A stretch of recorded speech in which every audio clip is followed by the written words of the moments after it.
Niamh, it's a pleasure to have you on my podcast. I interviewed you a couple of times and I think you got so much insight and knowledge. That's why I invited you again. Thanks for joining me today. Thank you, Kevin. It's a pleasure to be here.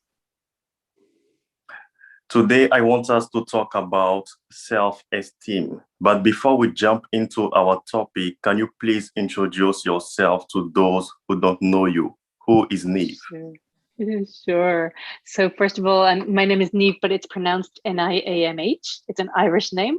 I grew up in Ireland and I came from Ireland to Switzerland when I was 21. I think at about age 16, the seed was sown. I developed this dream to go work at the United Nations, which I did. And I ended up settling down here. I've been here ever since. I lived in Africa for a while and in the US, but basically I worked for 14 years in the UN and then had 3 children, and now I was a facilitator of the work of Byron Katie, which is a process that is similar to cognitive behavioral therapy. And now I've been in a mindset coach for more than 10 years. Wow. So what drives you to do the things you are doing? What drives me to do the work that I do is I really absolutely love it. I've gotten so much from this work, Kevin, from personal growth work.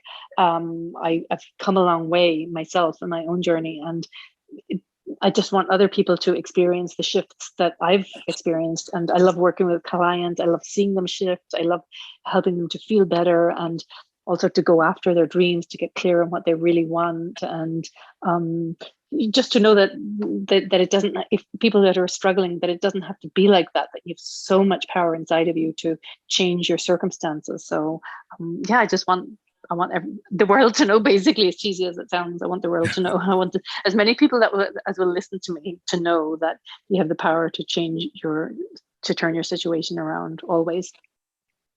Wow, wonderful. So what are some of the challenges you face as a mindset coach? I can't think of any challenges that I face as a mindset coach. I love my work. Probably the business side, the marketing side. It would be so lovely if I could just, do my work all the time and not do the marketing. Although I enjoy the marketing side too, which is I share blogs and I love to write. So and do live streams, etc. So so that's okay. I don't really think that there's any real problems with my work. Wow, wonderful. So how would you define self-esteem? Oh, self-esteem, I think it's basically how much you value yourself or how little you value yourself, what your perspective is about yourself. And it's based on so many things, but you'll probably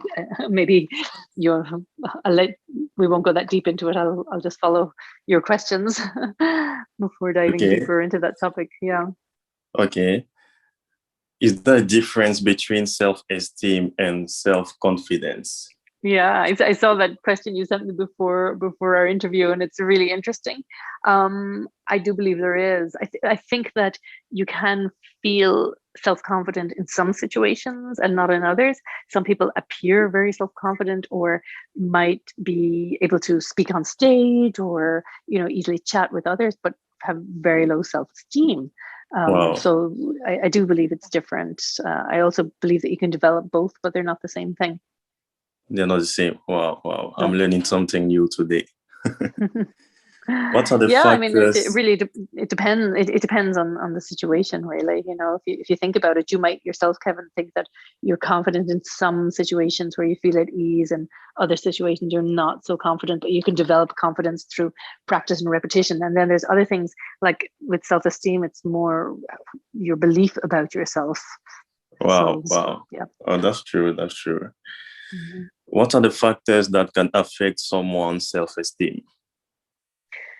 There's so many factors. It really, so we're heavily influenced by our early years, also genetics, where, our personalities, how we're born. But in our early years, if we experience trauma, or it mightn't even be severe trauma, but it might be something that affected us, or something that happened where we decided, I'm not good because I did that. Like, I can share with you personally, Kevin, I remember stealing a pack of jelly tots when I was about 5, and I didn't tell my mother, and I felt like a sinner. I grew up in Ireland, it's very Catholic, and I really felt like a bad person. So I think that actually affected me heavily, Yeah. that stayed with me a long time. So something so innocent, but yeah, that just, because in Ireland, there was really, very strong emphasis on good and bad, and especially within the Catholic Church, and I really felt like, yeah, I was going to hell.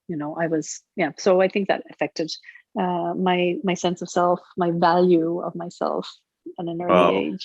But so many things can affect it. And also, if something,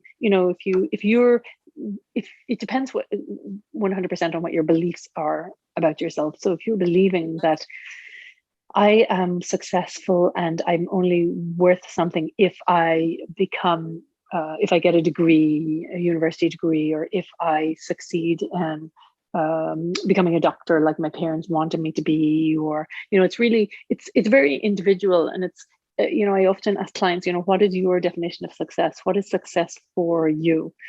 And actually, a very good exercise to see where you can check your own self-esteem. Well, there's a simple exercise. You can just say on a scale of 1 to 10, right now, how much do you value yourself? And get very still and think about that. That's one way of discovering it. But there's another exercise that I love to give clients. On a piece of paper, you split it, you draw a line down the middle, and on the right, you say the me that I want to be, and you list all the characteristics and the achievements, etc. And on the left, you look at the me I am now, and you compare them. And if there's a big difference between the person you want to be and the person you are now, you're going to have a challenge to really like yourself. Now, that's all workable. You can help a client to reevaluate that and not put their self-worth based on whatever they achieve, etc. But it's interesting to see what people believe about themselves. That's what's going to influence their self-worth. Wow, wow, wow. That's amazing. What are the elements that define the esteem someone might feel about themselves? Well, it really depends. Like I said before, it depends. It's very individual. For some people, it depends what is success for them. If a woman Okay. believes, if she's been brought up to believe that, well, if I am a successful homemaker, then that makes me a good, successful person, and I Yes. successfully make a lovely home, and I'm a good cook, and I provide for my family. Culturally, she might have been brought up to believe that that's where she'll get her self-worth from. Whereas another woman might believe, well, if I'm the CEO of a company, that's where I'm valuable. So it really depends on what's important to people, and what success means to them, and what they base their self-worth on. So it's very different for different people. But Different your people. relation, exactly, yeah, and yeah, everybody has a different relationship with themselves. It's some people are really don't like themselves, and yeah, I recently actually worked with a client, and she used the word despise. I despise myself, and which is very sad. And I love to help clients to get over that, and have compassion for mistakes made, and to look at more realistically what drove them to do that. Sometimes people are doing the best they can, and sometimes it was the only option they had. And they're despising themselves for not a very justifiable reason. So it's lovely to help them to reevaluate that, and say, yeah, you know what, I'm not that bad after all. Yeah, I think I can work on liking myself or loving myself.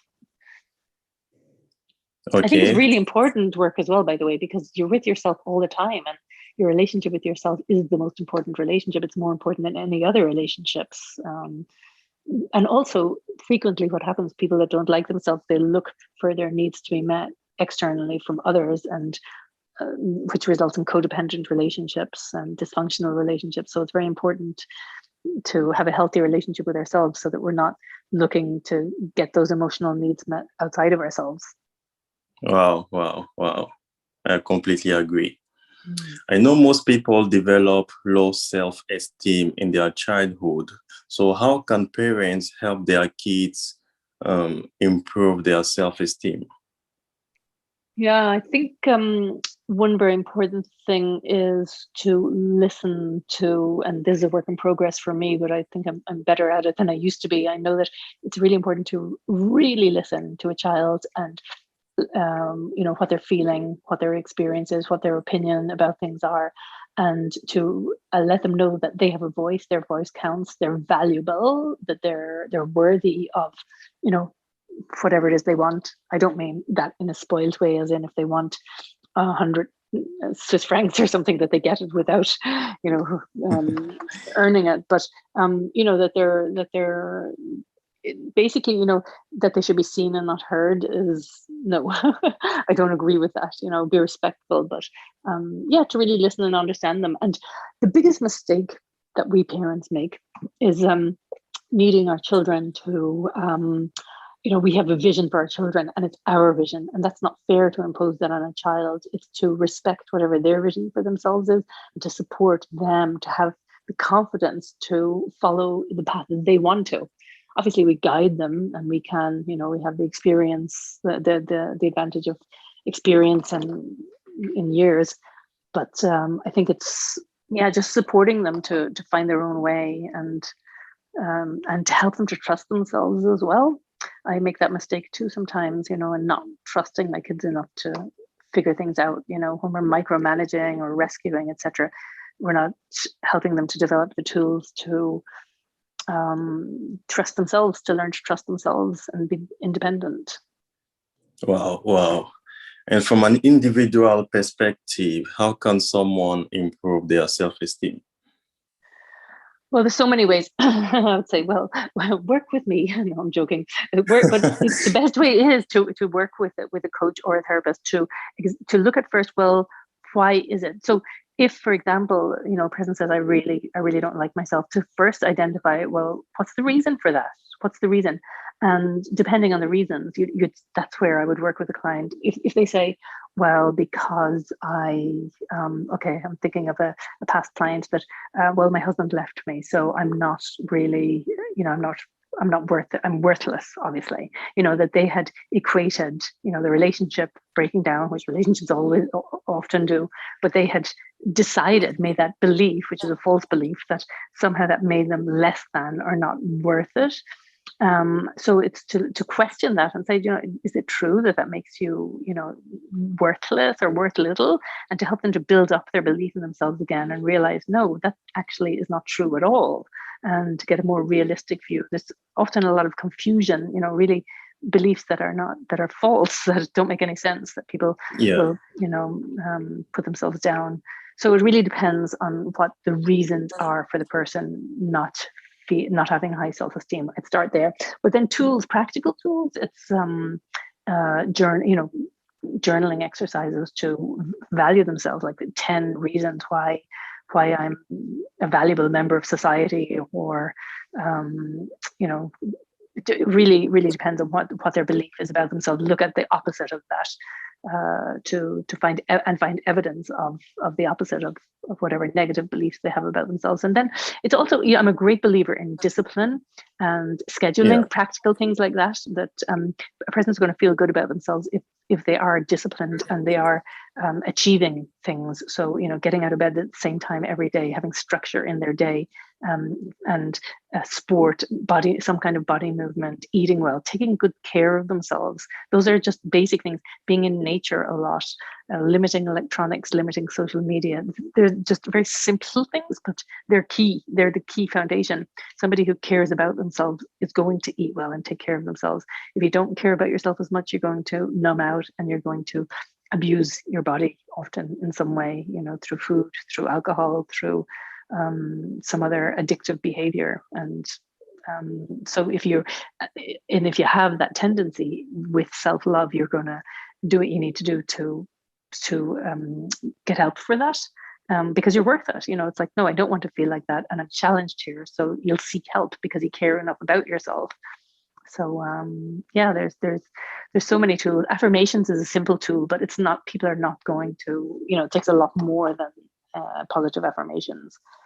It depends again what they're most challenged with. Yeah. I was even going to ask you a question about Mhm. positive affirmations.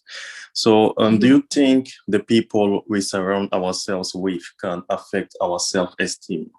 Yep, definitely. That's one Okay. thing that's another thing that I advise people to do is notice that do your friends, do you feel uplifted after being with them, or do you feel energy drained? Do you feel they're supportive of you, or do they kind of subtly put you down? For sure, you want to be surrounded by people who support you. I was just listening to a guy called Sean Stevenson. He's Yeah. such an, you know him, Kevin? He's a really inspirational speaker. Unfortunately, he died in Oh, 2019, but he had no arms and no legs and is an incredible inspirational speaker, very high self-esteem, I would say, admirably so. And he just, something I listened to a few days ago, he said, I have zero hesitation in cutting people out of my life if I feel that they're not a wow. positive, not having a positive effect on me. And he said, I wasn't always like that, but now it's like, and it's true. It's like, having good boundaries is very important, protecting our energy. And Energy. yeah, to definitely, yeah, yeah. So, and Wow. they commonly say that we are the sum total of the five people that we surround ourselves with. So look who you're around most often, and notice, are they people that uplift you, or are they people who drag you down? And then, yeah, do a Sean Stevenson on it. If possible, cut them out of your life. If it's not possible to cut them out of your life, then do some work on on boundaries, on good communication, and on protecting your energy. There's lots you can do to around that. Yeah, Wow. So it's important to stay away from toxic people. 100%. Yeah, Wow. yeah. Completely Love them agree. from afar. Love them from afar. Yeah, yeah, sure. Yeah, To protect your energy, right? yeah, yeah. So, how can someone use positive affirmations to improve their self-esteem? Do you have some Yeah, examples so of positive oh, for affirmation? sure. I use them all the time. Yeah, it's so okay, so I'm so happy and grateful that I am is a good way to start a positive affirmation. Do it as if Yeah. it's already the case. And for example, I'm so happy and grateful that I truly value myself. I'm so happy and grateful that I feel better about myself every day. I'm so happy and grateful that that's a good way to start your prompts. When you do it in the present tense, even if it's not something you believe yet, your brain is more open if you do it in the present tense to that becoming your reality. So speak it as if it's already your reality right now. Another thing that is good as well is called affirmations, and these are a form of questioning, as in, oh, Okay. how, and it's a really interesting process as well. It's like, why is it that I love myself so much these days? And then, when you ask yourself that question, it's like, how did I get to love myself so much? Then you're like really saying it's definitely happened that how did I get to having such high self-worth? How did I get to value myself so much? And again, your brain will look for evidence. Our minds will always look for evidence of what we believe. Wow. And yeah, well, and we'll find it. We'll find either way. I could easily, I think we all could say 10 reasons why I'm not really a great person, and I could equally find 10 reasons why I am. So Yeah. look for the positive, and focus on that, because wherever attention goes, energy flows. So you want to flow that energy towards the positive, towards the good, and it has a compound effect. So it will build upon itself. But then regarding the affirmations, it really depends again what the person, if they're saying, well, I feel like a loser because I didn't because I'm not a CEO, for example. I don't know, but I'm sure there's some people out there who believe that, right? And Yeah. then instead say, I am a successful executive, or to really, what would be a better feeling thought, a better feeling belief. Look at that, and that would be the affirmation. So I use customized affirmations. I check with the client what their challenge is. So I would say basically look at first, why do you not believe um, that you're worthy? Like why do you not find that you have high self-worth?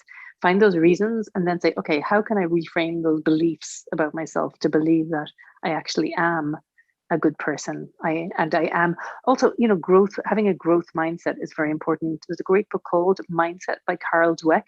Yeah. And it's like, you might say, oh, well, I'm not fit and healthy, or I'm overweight. Well, you might say, I'm not fit and healthy yet, and I'm working on it. A growth mindset says, yet, I'm not there yet, but I'm working on it. And I know I will be. It's choosing to believe that you're capable of change.